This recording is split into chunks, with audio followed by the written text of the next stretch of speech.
Mike, the floor is yours.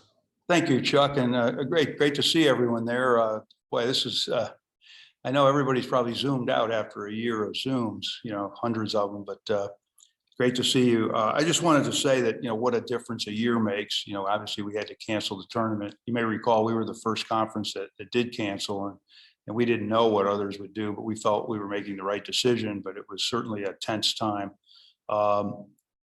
This year, of course, we're not over the pandemic. Obviously, it's been, we have to keep things in perspective. It's obviously been a national tragedy.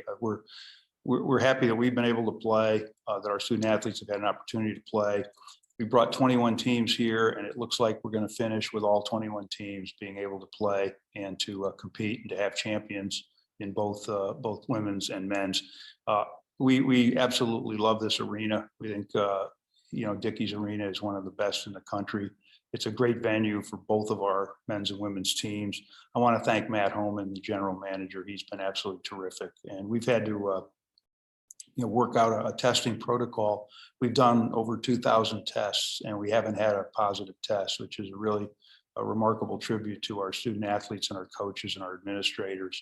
And I want to thank Brian Thornton, who runs our basketball, men's and women's, and Scott Draper. Scott arranged our testing, and Scott did that for football too. And he's done just a remarkable job. I want to thank Bobby Wagand and Patrick Colbert and their team. If I try to mention everyone, I'll forget somebody, but they also handle our Olympic sports, and they've done a really terrific job with the venue here. And Dr. Greg Stewart at Tulane has been here almost the entire week, kind of supervising all the testing, and he is the head of our medical advisory group. And they have done, again, I put a lot of accolades all around because they've done a great job in football and basketball. And even when we didn't play, it was because of an abundance of caution, because they were very careful. He's being here all week was really, a lot of his time has been devoted to this. And I want to thank him for the great job he's done. Also, our athletic directors, our players, and our coaches deserve all the credit, because again, they had to not only, stay free of the virus, which of course is sometimes just a luck of the draw. It can happen. It's a very transmissible disease. We all know it. I want to sound trite, and we know it can happen at any point. But I know they took tremendous precautions. I know our staff set up the hotel situation here and all the different things that we did around the arena. So knock on wood, we hope that we can get through the game and then obviously get through the week for the teams that will go to Indianapolis. And we're obviously hoping to have, more than one team qualify. We don't know yet what's going to happen. But I can open it for questions. We are coming back to Dickey's. We have a multi-year deal. We're coming back next year. And we're really excited because next year, we hope the pandemic's behind us and we can have fans. And I think if we do, I think we'll have good crowds, because, five of our schools are within pretty easy driving distance, and a few others are not far away. So with the kind of basketball we now have in this conference, I think is going to improve year to year with the great coaches and programs we have. I think Dickey's is going to be a great venue for the next few years. So I'll open it up to questions. Thanks for joining us. Okay, we'll take questions at this time. If you have a question, please just use the raise hand feature in the Zoom, and we'll try to get to you in here. Yeah, the one thing I didn't mention, Chuck, is obviously congratulations to Houston and Cincinnati. I mean, they're in our championship game. Everybody knows that, of course, but I didn't mention that. But we're looking forward to a terrific game. Cincinnati is peaking at the right time, and we all know how good Houston is. And that was a war yesterday. That was quite a battle between Memphis and Houston. Those are two excellent teams. And nobody can tell me that Memphis isn't a tournament team after that game. But we'll see. Case, give us a fucking game to prove it. Make up, man. Yes. Chuck. Okay, we'll take our first question from Sam Blum from the Dallas Morning News, please. Hi, Sam. How's it going, Mike? And then thanks, Chuck. I appreciate this, great operation you guys had this week. I'm curious if you kind of rewind back to February 6th. East Carolina played Memphis that day. And then 2 days later, East Carolina played SMU, and then they all kind of went on a pause, went on a long break. What do you feel like happened in that little stretch right there?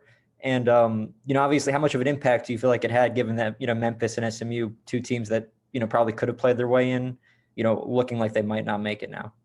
Sam, you don't really know what happened. I mean, the virus is the virus, and, it's going to hit programs at different times and for different reasons. I mean, they've taken all the precautions, and SMU had a great run through the football season and then ran into some issues at the end. And then obviously in basketball, both East Carolina, SMU, and obviously we had some other teams as well. It did have an impact. There's no question. I mean, certainly SMU has a very good team, and obviously weren't able to play for roughly a month. Their coach, I don't think has coached since the middle of January. We hope Tim is well now. I think he is, but it was really unfortunate. But Sam, there's just no way to tell. But it did have an impact without question. And, it had an impact as we had to schedule late in the year. As you know, we had it's difficult when you try to make up games. You run out of real estate eventually. So it had an impact on everyone, to be honest with you. I mean, Wichita was supposed to play SMU twice and obviously wasn't able to. And then just generally, obviously you mentioned wanting to get more than one team. And where do I know you love making the case for your teams. What's kind of the case for Wichita State, Memphis, and some of these teams that are maybe on the bubble? Yeah, I think that Memphis is, won 7 of their last 9. The only 2 losses were they really came on, and I know the committee kind of weighs all the games equally, but I think it's important when a team improves during the year. The only 2 losses were if everyone concedes, and I think everyone will, that Houston's one of the best teams in the country and deserves either a 1 or 2 seed and could go a long way in the tournament. When you see the way Memphis played them, Sam, I mean, they could have won both games, and one of them was away, obviously. The other is in a high pressure tournament environment, and they were great games. And Memphis, I think, is a tournament team. Wichita won our league. They were our regular season champions. This is a good league. I mean, this is, what do they call it? The Power 7 sometimes. They don't really use that term much in basketball, but the truth is, with our pedigree, we're a major conference, and we've got good teams. We had obviously even the teams. We had no teams with a net higher than 175, and some of the other conferences in the P5 can't say that. I can think of a couple that can't say that. We have much more balance than we've ever had in the conference. It's a good conference. Sure, it's a surprise when an East Carolina beats a Houston, but with Jaden Gardner and the great players, and a great coach, and Joe Dooley, it's not that big a surprise sometimes to see an upset. So I just think the conference is strong, and I think Wichita winning the regular season, winning a game in the tournament, losing a really close game to a streaking Cincinnati team that's really good right now. I think they've made a case too to be in the tournament. We didn't, no one had the ability to play as many non-conference games as they wanted to this year, and that's going to certainly be a factor. But I just think this conference plays good basketball. You see a lot of athleticism on the court, and we'll see what the committee decides. Historically, Tulsa a few years ago, back in 2006, wasn't on anybody's radar, right? And they ended up getting in the first 4. So you just never know how the committee is going to evaluate. Thanks, Sam. We'll take the next one from Patrick Johnson from 94.3 The Game in Greenville. Okay, there we go. Hello, Commissioner. How are you? Good to talk Patrick, to you again, and thank you, Chuck. Wanted to a couple of things, and Sam did touch on it there. One, how nobody got to play, as you said, the amount of non-conference games, which help build a resume potentially. But I mean, how does the league get back to 3 to 4 to 5 teams? Is it a scheduling thing? What would you say the league's role is in that as well? Yeah, Patrick, that's a great question, because Brian Thornton is our new head of basketball operations, and vice president for men's and women's basketball. And one of the charges, of course, is, okay, what can we do to help our programs, to help our athletic directors? We have made the investment, in basketball.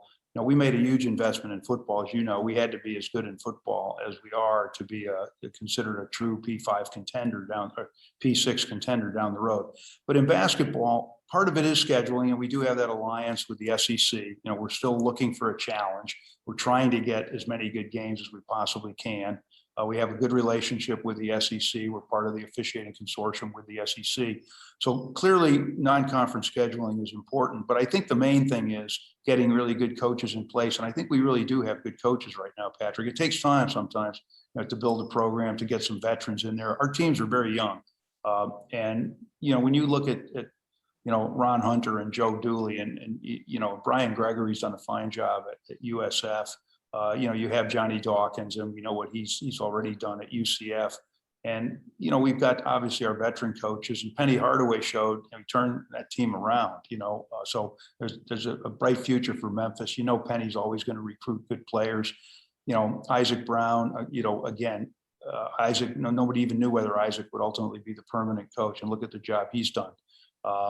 John Brandon had to change the whole culture of a program and a different style of play. Really important to mention that, because it's hard to do that, and his team seems to be gelling.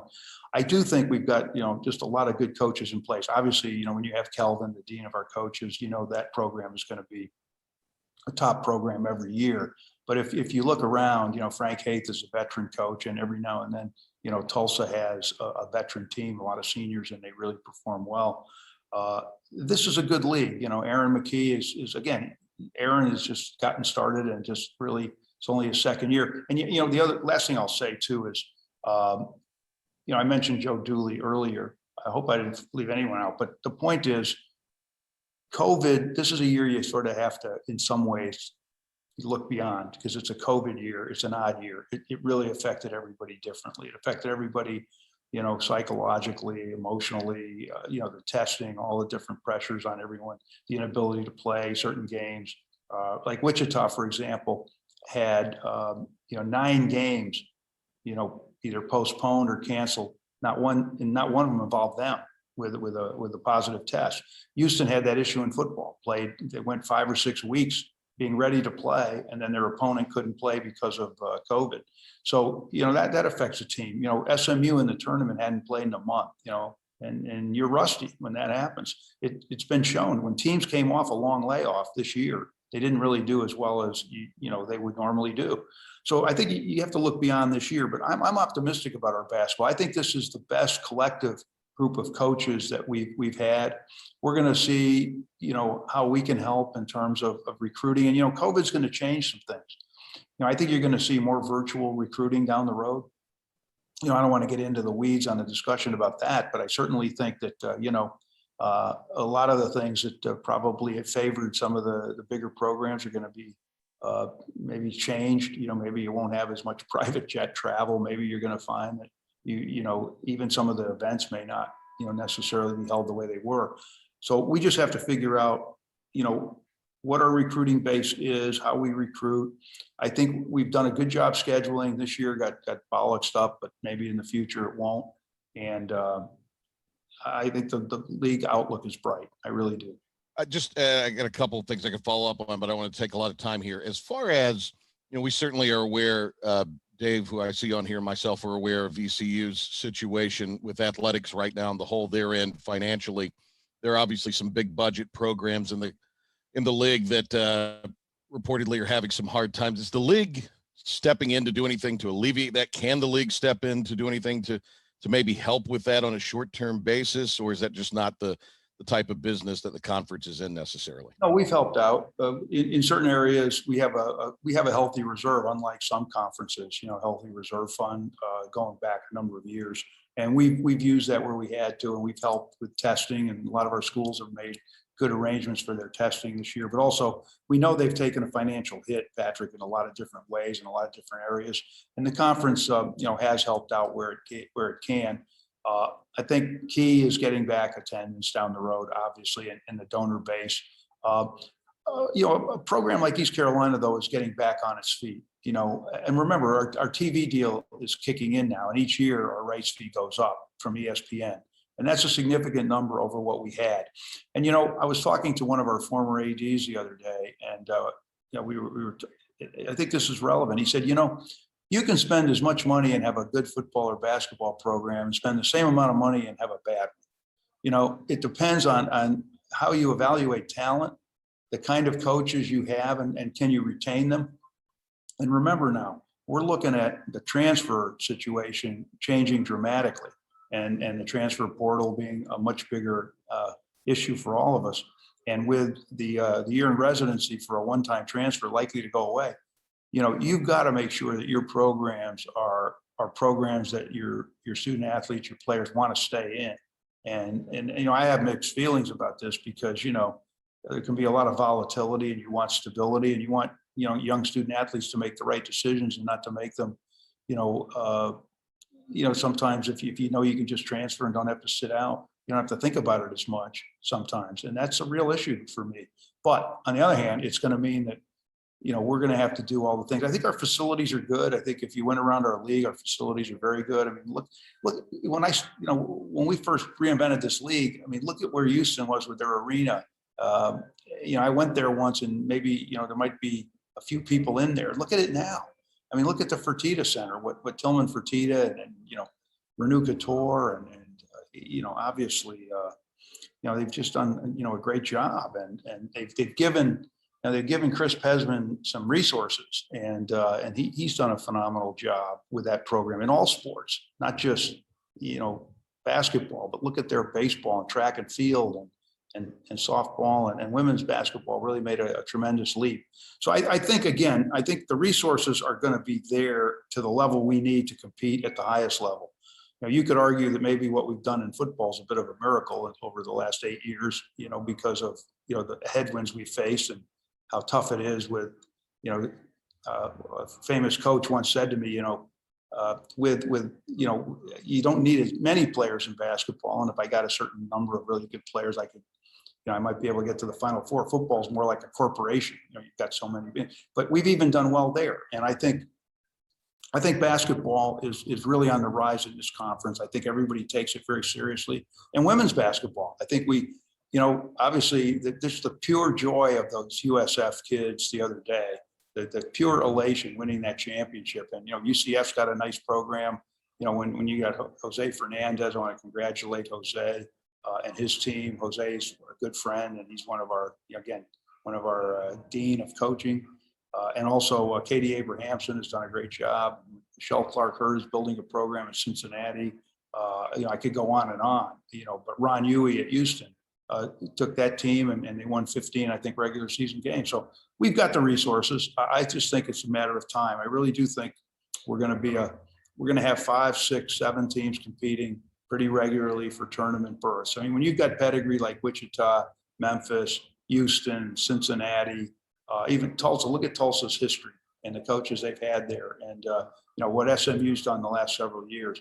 And now that we have Ron Hunter and Joe Dooley and obviously coaches like that at programs that really struggled before, and Temple's got a great history. I just think it's a matter of time for Aaron to get that program to where he wants it to be. Okay, we'll take the next one from Joseph Duarte from the Houston Chronicle, please. Hey, Mike. Hey, Joseph, how you doing? Good, thank you. Thank you for doing this. My pleasure. I was curious, just your thoughts on moving forward with the tournament and the pandemic on the bubble situation, or the how the teams are going to go through the protocols similar to the regular season, but in the confined areas that they'll be in one region. Just your thoughts, given what happened, at the ACC tournament and the Big 12 tournament. Yeah, you're talking about the NCAA. Yeah, the NCAA tournament. Joseph, I really applaud Dan Gavitt and Mitch Barnhart and the committee. They had a tough job. They had to figure out, okay, let's minimize travel. Let's have controlled environments, the best we can do, because we're not the NBA and we can't do the complete bubble. But I think the plan they have is a good one. I think it's going to be tough on the kids because obviously they're going to be pretty confined in some ways. There's no one's arguing that. It's a tough situation. I know some coaches have talked about it. And that this virus you don't know what strain you're dealing with. Is it the more transmissible one? It's so easy to pick up.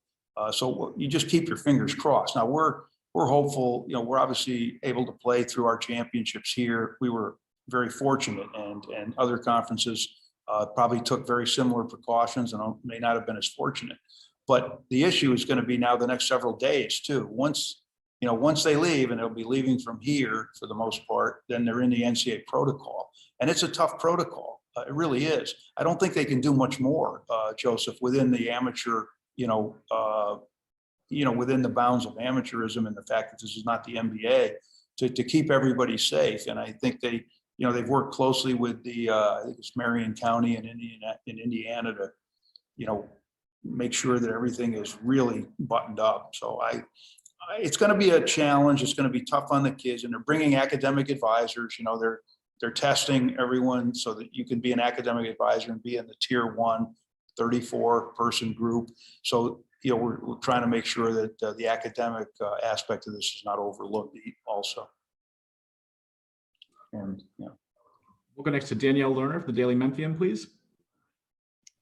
Hi, Mike. You mentioned, the difficulty of rescheduling games and, running out of real estate at the end of the season, but I'm just curious if you can shed some light on the decisions to not add for Memphis a second game against Houston or against Wichita State in those last couple of weeks. It seems especially that, that would have helped Memphis, but also a Wichita State game, could have potentially helped the Shockers out now as well. Yeah, Danielle, we did try, and we weren't necessarily going to force people to do things, but we also ran into a situation where there was a competitive equity issue of teams playing a lot of games on the road consecutively, and also, when you couldn't schedule one game, you couldn't schedule another one either. You had to be fair to each side. I don't really want to get into all the nitty gritty, but it was a challenge. There's no question about it. It was a tough couple of weeks, and sometimes, you're in the middle of this. There's LBJ used to have an old saying, he had a lot of down home sayings, and, he said sometimes, you're kind of getting it from everywhere, and you're sort of like a donkey in a large field in a hailstorm, and you just got to stand there and take it. And sometimes that's the way I felt. But no, essentially, we did look to reschedule certain games, and because of competitive equity and because of trying to be fair to any of the teams, we ended up where we were. We did try to set up some games. We did get Wichita game on the final weekend. obviously Wichita, Memphis, we weren't able to arrange that, and obviously there was a second Houston Memphis game that didn't get played. But we looked at everything. We talked to our ADs. We tried to work it out the best we could. That's really I want to probably leave it at that. Thank you. Thank you. Okay, we'll go next to Chris Gardner from Houston Roundball Review, please. Commissioner, how many more years will the conference be at Dickies Arena? Right now, we've got, I believe, 3 more years, and we will look to extend it. This is a great venue. If they are happy with us, I think I have not heard of a discouraging word. We're out west, and everybody absolutely loves this arena, and they really have enjoyed being here. The locker rooms, the back rooms, the way the arena is run, the way Matt does things. As you know, you come into an arena like this, you've rarely seen one quite like it. And I think our players, our coaches, our administrators, everyone's been coming up to me. Some of the officials have come up to me and said, wow, what a great place, and we're really happy to be doing the event. So yes, we're going to try to, I think we would look to extend it and make this our home. We're in Dallas now, and that's our conference office. It's very economical to have all our people here and to come over, to Fort Worth. And the other great thing about this venue is it is within driving distance. You're talking about SMU being here. You're talking about Wichita, Tulsa, Memphis, Houston being within driving distance, and Cincinnati not that far. The 2 Florida schools, it's not that long a flight. The Dallas-Fort Worth area, the airport is the best situated probably in the country in many respects. So for us, this venue has so many, and the other thing I'll say about the venue is I think that it's going to be a real celebration in the next few years. If the weather's good and if the pandemic is finally over, and you've got what I think will be big crowds coming down from the various schools, you've got outdoor areas, you've got great things to do in Fort Worth. That's the other thing. You've got the stockyards, the tourist area. You've got the Kimball and the Amon Carter museums. Amon Carter may have one of the best collections of Western art in the country. You've got the Will Rogers area there. There's a lot to do, a lot of great places to walk, good hotels, good restaurants. This is just a tremendous venue generally for us, and we love the arena. Though you can't say enough about how well run this is, how beautiful it is, how much they put into it. and they just deserve, Matt and his group deserves all the credit. And the people of Fort Worth, the people who put this together, it was a city public-private partnership. We're just thrilled to be here. Thank you. We'll take the next one from David Richmond from the Sports Objective, please. Hey, Commissioner, how are you? How are you, Dave? Good. I had a question regarding as far as capacity with the crowds. We were talking about finances with, I know for East Carolina, for example, the baseball team is red hot. They're up right now over Charlotte, but just want to get your take on how we can get more fans in the stands. It looks like we're maybe going by in North Carolina up to maybe 50%, hopefully by the end of this month. But I want to get your take on how we can do that so we can have more revenue. And obviously it's nice there are a lot of fans that are not happy, season ticket holders and single ticket holders not happy to be able to go to the games. Yeah, a lot of that is local and you know, the local health authorities. It's really beyond the conference's control. The one thing though, as you know, Texas opened up things a little more here, but we wanted to be extremely conservative with this tournament. You know, we didn't want to jeopardize in any way any of our team's ability to go to Indianapolis. We thought, you know, the larger crowd could be a little more problematic. So we limited, you know, the number of tickets. But I think down the road, we would certainly like to see things open up. I think our ADs would like to, but they'll work closely with their health authorities. It's really up to them. And it's going to really, the pandemic is going to decide, and the vaccination rate. If we can get everybody vaccinated, I think we've got a good chance to obviously beat this and ultimately, but you're right, it's definitely affected everyone. I don't think there's any question about it. We've had a difficult time. You know, the long-term effects are real of this, and things aren't going to go back to normal. On the other hand, we are finding ways to save money as well. And much as we like the human contact, you know, I think we are going to have more Zoom meetings, and we're probably not going to have as much travel. And we've identified a lot of savings as you go forward. But I just don't, that's really out of our control right now, you know. And you know, somebody said, are you going to have all your coaches, players vaccinated when they're able to be vaccinated? And I said, we would strongly encourage it, but we can't force people to do it. And we certainly hope they do. Thank you. We'll take the next one from Eric Lopez, SB Nation, please. Just wanted to talk about a couple things. The schedule as far as the women's and the men's basketball championships, kind of how they coincided this week. Is this something we'll see moving forward in future years? Also, your thoughts on the TV deal so far this year. Houston and UCF played on ABC, the first game ever for the conference on ABC for basketball. Some of the football games got on ABC. Just your thoughts on the TV deal and the feedback you've gotten so far. Yeah, I'm really thrilled with the TV deal. You can't have a better partner than ESPN and ESPN ABC. I don't think there's any question. The exposure, first of all, we obviously got exposure in ways we didn't want. You know, obviously no one wanted a pandemic, and we got, you know, scheduling. We had games because of cancellations and other things. We ended up with more games on ABC, more in football, more games on ESPN. And in basketball too, we just were upgraded during this tournament. We didn't, obviously no one wanted to see Duke and Virginia and others have a problem where they couldn't play their games. And we got scheduling, upgrades because of that, which we didn't want. But the point is, ESPN's been great to us generally, and that deal is really, really important to us. I don't think there's any question about it. It's going to underpin the exposure we got when we weren't getting the revenue was really important in building this league. And the other, now that we have exposure and a lot more revenue, I mean, really, quadrupled the revenue, it'll help us. And we also have a chance to generate more down the road, whether it's from the CFP or whether it's from the basketball tournament. Unfortunately, we haven't been generating as many basketball appearances in the tournament as we want to, and we will down the road. And I think that'll help us. Now, there was a first part of your question. What was that one? I'm sorry. Just about the men's and the women's basketball championships, the way it was scheduled. Is this going to be what we'll foresee in the future? I've been forgetting some of the names as you've been introduced. I'm so conscious of the question that I'm forgetting names. But the men and women, I think it's worked out really well. We wanted to have them in the same venue. We thought that would help both sides. And, some of the men followed the women too, and vice versa. We set up the championship game so that, the men's games would lead into it. We thought that would be a good way for TV to handle it. And also for eventually when we have crowds, we think that'll help attendance, for the women's championship game as well, because you've got men's games, that day leading in, it's not just an empty arena. during the day. We had a great run at Mohegan because of UConn, the UConn women. Obviously, we were getting the biggest crowds probably in all of women's college basketball. We'd probably average somewhere in 30,000 people for that tournament. But with UConn gone, it made no sense to be there anymore. And I think having the women and the men together makes it more of a festive. And there are economies of scale, in terms for all of us.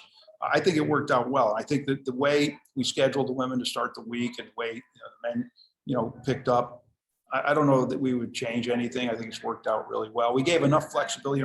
Years ago, I was, I think I was at CBS at the time, and the Pac-12 had the women's championship on the same day as the men. I think because it was scheduled fairly close together, there was an overtime once that really, could have caused an issue. I think you learn from things, and I remember being in the CBS studio, I remember that, and we made sure there was enough cushion. So we thought we got, the women started at 9, right?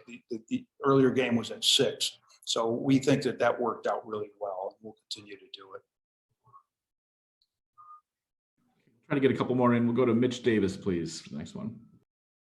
Commissioner, first, before I get to my question, I want to speak for all of us. We want to thank you for your leadership throughout this entire pandemic. I know it's been a stressful job, but you've done a heck of a job at leading this conference and leading overall college athletics, and your leadership has been awesome throughout this pandemic. Now to my question, Commissioner, I want to ask you about the future of the American Athletic, because, right now you mentioned a little bit with the pandemic, everything was going great before the pandemic, but post-COVID, Commissioner, talk about the future of the American Athletic and kind of go in detail a little bit of how excited you are for this, the future of the American Athletic Conference. Well, first of all, thanks for the kind words, Mitch, but really the credit really goes to our administrators, our teams, and our coaches and our players, of course, but also our medical advisory group primarily. We put that together back in, I believe, probably April or early May, and they did a phenomenal job. And it was dicey whether we were going to play football at all, as you know, especially when the Big Ten and the Pac-12 dropped out. And our fellows, our medical people, had been tracking myocarditis for a long time, and they weren't swayed. When that came up as the issue, one of the issues where the Big Ten wasn't going to play, they felt that they had examined it carefully, and we brought in a nationally renowned cardiologist to talk to our group. And we ultimately, I agonized over this along with our presidents and our ADs. This was not an easy decision because there's still a lot of unknowns at the time, but we felt that it was going to be safer in the protocols than outside them. That the virus, it turned out we had no evidence of transmission on the field in football, and we're not really sure about basketball, but the point is we didn't really feel that was going to be the issue. And we felt that it was typically gatherings after games with family, friends, sometimes when people, were out on leave or vacation, that's when it would crop up. And it might have happened anyway, may well have. And also, then you don't have the screening, you don't have the medical attention that you would have normally. You wouldn't necessarily even determine that myocarditis might be an issue. All of our student athletes were screened for that if they got COVID. And so and so many of these cases were asymptomatic, that the kids might have been spreading it to elderly, family and friends. You just don't know. The point is, I think they were safer in our protocols ultimately, and our doctors felt the same way. They felt pretty strongly about that. And so we decided to play, and basketball's been even more of a challenge because you're playing indoors. We did a lot of work with the protocols, distancing, all the different things you've seen. It's been a little more challenging. We'll do studies to make sure that, we really didn't have transmission on the court because, if you did, I think you would have seen a lot more cases in terms of when you did have cases, you would have seen a lot more. And every case is bad. You don't want any, obviously, but we trace things to gatherings outside. Now, in terms of and appreciate your kind words, but it has been a challenge without question. But I think we erred on the side of caution. We postponed some football games that we could have played, but we felt we've got to watch out. There might be a breakout. We don't know. We've got a few cases. Okay, we've done the contact tracing, we've isolated, but we're just not sure. We're not we've got a few days still to go. And we decided that in certain cases not to play games. And the same thing with basketball, programs shut down when maybe they could have continued because we really wanted to be extra cautious. Our medical group was fantastic. I can't say enough about Dr. Greg Stewart and some of the other doctors that we had on this group. In terms of the future of the conference, you know me. I mean, I've been a great promoter of the conference. That goes without saying. But I am bullish on our prospects. Again, what we've done, I think, is pretty remarkable over 8 years. Going on 9 years now. When we started, as you know, we were given up for dead, and people thought we wouldn't even stay together, and they didn't think we had any prospects at all. And look what happened. And we right away, right out of the gate, we won the Fiesta Bowl and national championships in football. In basketball, men's and women's. And from then on, it's been a top 10 team pretty much every year in football. It's been multiple top 25 teams. Basketball, we've been very good. We just have had heartbreak after heartbreak. That Houston, Michigan game a few years ago, the Houston, Kentucky game a few years ago, the Cincinnati game with Nevada, the Cincinnati game with St. Joe's, the SMU games, especially that UCLA one. With the goaltending. I mean, we've had a lot of heartbreak in this conference. We've had teams that could easily have gone to the Elite Eight or even the Final Four. We've had players, when Emmanuel Mudiay decided to go to China, and play there. We didn't expect that. And Larry Brown was building something pretty special at SMU, which Tim Jankovich has continued. So we've had good basketball. Wichita, we added them, and they've been a terrific team. We have had four tournament teams from time to time. So this basketball is very good. Our women's basketball will now improve. We obviously had the best when we had UConn. In terms of the conference, we're at a crossroads, though. I'll be honest with you. We need to, and I always am. I try to be. We have a difficult. We've got to get out of the group of five, and I've made that point. We don't belong there. It's clear. We just don't belong. No one can argue that this league belongs there. In terms of every metric, we did 34 metrics, whether it's, the record we've compiled, we have a 700 something record against the G5. We've played almost 50 games against the P5. We've had 5 top 10 football wins against the P5. No G5 conference has any against them other than us. We have been to 6 out of the 8 years bowl games. One was an old BCS game.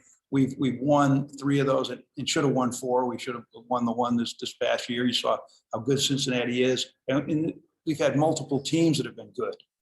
We've had multiple teams. We've had 4 teams go to New Year's bowl games. Look at basketball now, what we're building at places like Houston. Now, we did lose UConn, but we'll surmount that. That's something, in our league, we have developed really good teams. And you see Houston and you see Wichita and you see, Memphis and, these programs really care, Cincinnati and others. And then you look at Tulane going out and hiring a Ron Hunter and Joe Dooley at East Carolina. I went through all that. I think there's a great future for this league. We've got great Olympic sports as well. Football tends to drive everything, as you know. And so we are going to have to figure it out. If the playoff expands, we are going to have to fight hard for an automatic bid because a 2-loss team in our conference, I think, is often the best team in the so-called group of 5. We got lumped into that, back at the very beginning when, again, people weren't even sure our conference would survive. And we've clearly, outgrown it. We have big, important schools. UCF has one of the biggest enrollments in the country. It may now be the biggest. We have, a TV deal that gives us tremendous, as you know, exposure. We're in many of the top 10 markets in the country. When you're in Texas and you're in Ohio and you're in Florida and you're in Tennessee and you're in Louisiana, Louisiana has the highest per capita number of football recruits in the country, then you're in the right places. And maybe even the transfer portal will help us in some ways because kids want to come back home. I see a bright future for the league, but we are at a turning point, Mitch. We definitely have to get out of the situation we're in. We just don't want that to continue because, as you know, it's very frustrating. And when they talk about non-power and then you win a championship or you win a big bowl game or you do the things we're doing, of course you're powerful. And it's a term, unfortunately, that got coined and we have to deal with it. But I think the future is bright. I really do. But we are at a crossroads and we've got to figure out in the next year or two, if that playoff gets expanded, we've got to be at the table and we're trying to figure out what our strategy is going to be. We obviously want to be a part of that autonomy group too. You know, it affects us academically in terms of, recruitment and retention of students. We want to make sure that I don't want any, athlete or student athlete or any student in the general student body, as well as our student athletes, to ever feel that in any way, because they're not in the so-called P5, that they're somehow a second-class citizen. There's no way I ever want that. And that's what I fought for, tooth and nail for so many years. And I think we've accomplished that. I think we've been relevant nationally in a big way, but we now have to take that next step because, you can plateau with this whole G5 business, and that's what we have to fight. Okay, we have time for one more. We'll go to Chris Gardner for the last one, please. Commissioner, have all the member schools made their upgrades for ESPN Plus digital studios? Yeah, Chris,